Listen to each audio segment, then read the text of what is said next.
Nobody in my community is surprised by what happened at the Capitol. But it does seem that there are white people across the country who are surprised at this level of rage and this level of outburst and anger. It's easy to put a Black Lives Matter sign up in your window and call it a day. But we have to address the elephant in the room, and that is white racism.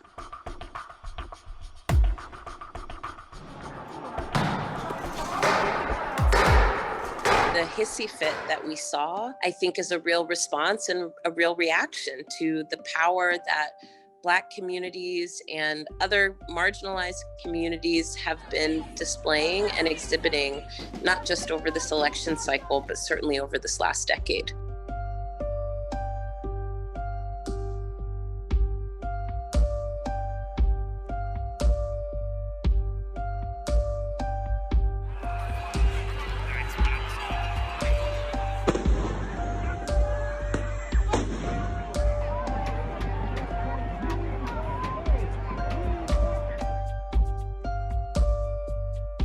I just think it's important for us to make sure that as we're talking about disparate treatment in this particular instance, Black communities and brown communities and communities that have been designated as other experience that kind of marginalization all the time. Our movement is fundamentally about bringing more dignity to our communities and putting more power into the hands of more people. Their movement is about consolidating power into the hands of a few, consolidating power into the hands of white people in this country.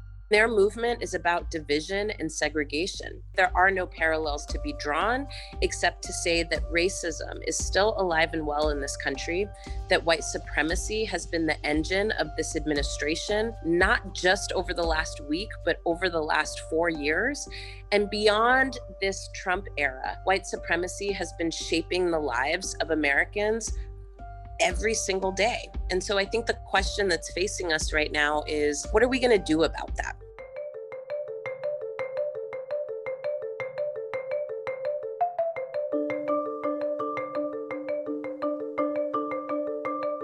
There's been a huge push to try and institute domestic terrorism laws to address what happened at the Capitol building this past week. And I think we actually need to be smarter and sharper about this. It's those very same laws that have targeted Black people, Muslim people, immigrants, right?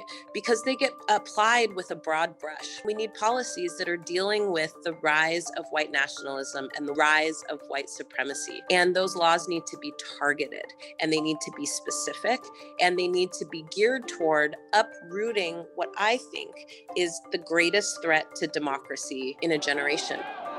The way to hold those people accountable is not just by throwing people in jail. The way to hold those people accountable is by redirecting resources to the places where they've been held back from. We have to come to some agreement that racism is about rigged rules that keep power and resources away from some and funnel them to others. Once we do that, I think we can do a lot policy-wise to really improve the lives of everyday people who really, frankly, need a win. We're just coming off of the heels of two incredible victories. One where Black voters delivered this nation a new direction and a new way forward in the form of a new president, and the other in which Black voters delivered a change in the balance of power in the United States Senate. And so my hope is that with a new administration, that they come in bold and that they come in innovative. And we put together a Black agenda for 2020 that really laid out all of the various ways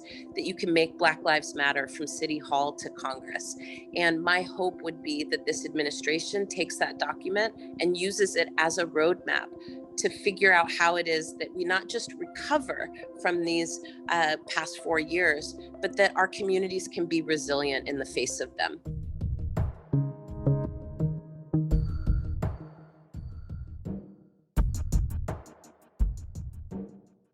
What we are seeing right now is a white rebellion in this country. It is a rebellion against demographic change. It's a rebellion against the change in political power that we are witnessing before our eyes. There are too few white people in this moment who are standing up and taking a courageous look at themselves in the mirror and asking themselves, how have I been helping to forward this movement that is deeply hateful, deeply rageful, and deeply divisive.